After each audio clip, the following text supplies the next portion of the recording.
Have you ever noticed how hard it can be to speak when you know other people are listening? Maybe you lower your voice. Maybe you second guess what you're saying. Maybe you worry about how you sound, how you look, and what other people are thinking about you. I've been noticing this lately because of something that happened at church lately. At state conference, one of the women who spoke there, she began talking into the microphone, and as soon as she started speaking, she pulled the microphone away from her mouth. And I remember thinking, why do we do that? I understand it. We hear our own voice amplified, and suddenly it sounds strange to us. And we become self-conscious. We think, do I really sound like that? Is everyone listening to me? Do I sound foolish? So we pull back and we make ourselves quieter. But as I thought about it, I realized something. Maybe speaking up isn't really about us. The microphone isn't there for the speaker. The microphone is there for the people listening. If I'm sitting in the audience, I don't need the person speaking to worry about whether she likes the sound of her own voice. I need to hear her. And that made me think about something much bigger. How often do we make ourselves smaller because we're worried about what other people think? How often do we hold back our thoughts? How often do we not speak because we're afraid of saying the wrong thing? How often do we assume people are judging us when really they're probably just listening?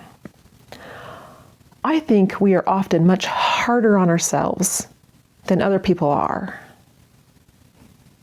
I remember an older man who used to be in our congregation who was in his 90s.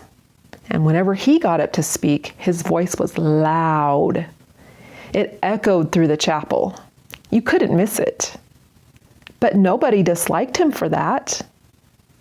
Actually, I think people loved hearing him speak. He spoke with a love and conviction. And because he wasn't trying to make himself smaller, we could hear what he had to say. That has made me think about my own life. I've spent time worrying about how I came across to other people. I've worried about whether I'm saying the right thing, whether I'm being too much, whether people like me, whether they're judging me. And I'm beginning to wonder, what if I spent less time worrying about how I sound and more time thinking about what I have to say? That's one of the things I'm learning through making YouTube videos. I'm learning to speak more slowly. I'm learning to let my emotion be there. I'm learning to use my voice instead of trying to sound like somebody else. And I'm learning that I don't have to make myself smaller just because hearing my own voice feels uncomfortable. Maybe you need to hear this too. You don't have to be having a perfect voice. You don't have to be the most confident person in the room.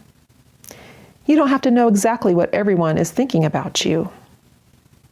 You don't have to wait until you're completely comfortable before you speak.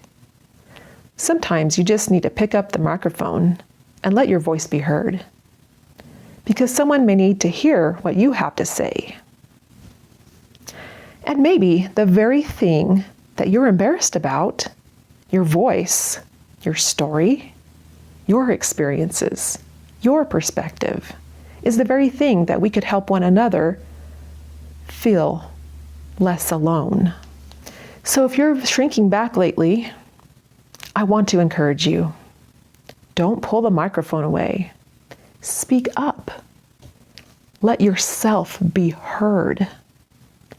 Not because you need everyone to notice you, but because what you have to say may be more important to someone who is listening.